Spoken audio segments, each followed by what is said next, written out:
Welcome. What I want to do right now is I want to talk about adjusting journal entries as it relate to salaries expense and salaries payable. And salaries and wages can be used interchangeably in this example. Um, During the period while you're doing the normal journal entries, the general journal entries, the general journal entry for paying out a wage to your employees would be a debit to wages or salaries expense for whatever you pay them, say $5,000, and you would credit cash for $5,000. This is a traditional general journal entry. You would do this every time you made a payment to your employees. Uh, let's say it was a 5-day work week, Monday through Friday, 5-day work week, and they got paid five grand for working a 5-day work week or $1,000 a day. This would be the general journal entry. The problem happens is at the end of the period, if the end of the period falls not on that Friday. So if this journal entry was made every Friday when you paid the entry, and let's say that the end of the period ended on a Wednesday, that means they worked on Monday, Tuesday, and Wednesday for you in one period, and they'll work on for you on Thursday and Friday in another period. So what we have to do is we have to accrue or account for the wages expense that happened in that period.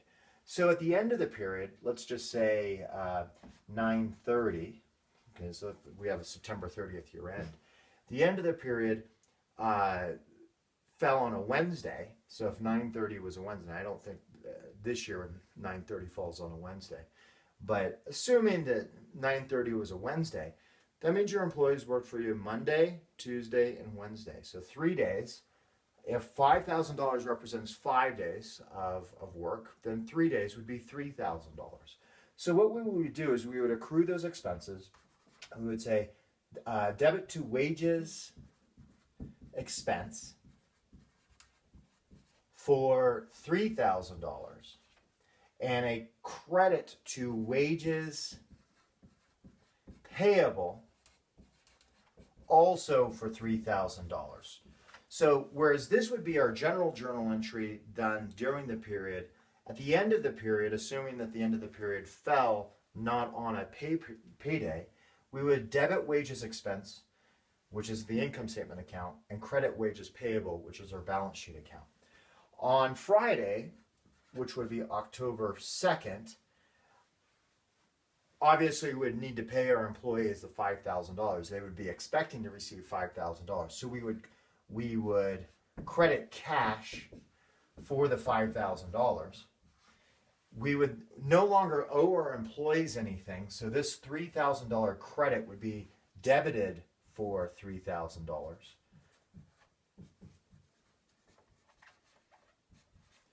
For $3,000. Now you've got $3,000 of debits, $5,000 worth of credits. Obviously, you need another $2,000 worth of debits.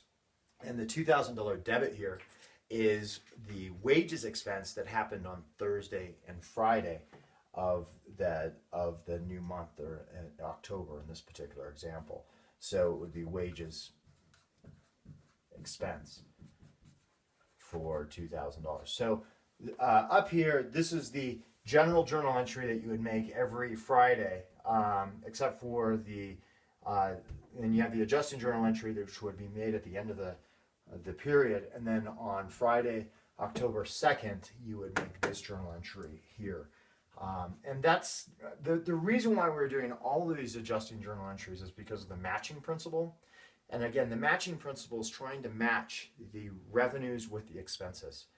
And if you didn't do this, and you just put, when you paid out the wages of $5,000 on October 2nd, then if you didn't do this, and you just did the general journal up at here, then all of those wages that were actually incurred in September, for those 3 days, Monday, Tuesday, and Wednesday, would all be put into October's income statement. And from a fairness point of view or matching point of view, that's not fair to October that we've included September's wages within the month of October. So that's why we are doing this extra work, these adjusting journal entries. And so this is very common in a business to do this, especially if wages or salaries is a material number to the business itself.